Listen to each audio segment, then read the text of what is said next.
लाला मुनिया के माई कोई लड़िया जाई बोले लाला मुनिया के माई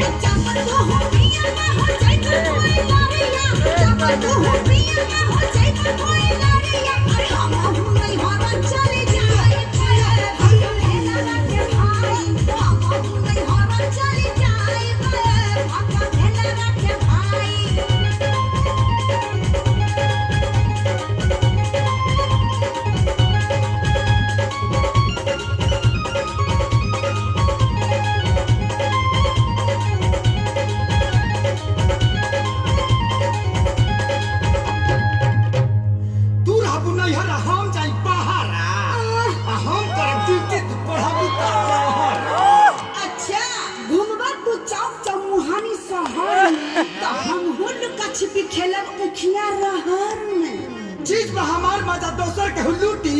अलूका छिपी खेलबू त गड़ जाई खूटी का जुगाड़ हम बना लेब आ तनिको दुखाई त मलहम लगा ले जदी तू गोरी नई हारावा में जाइबू जदी तू गोरी नई हारावा में जाइबू नई आहा नई सावा दुनिया ले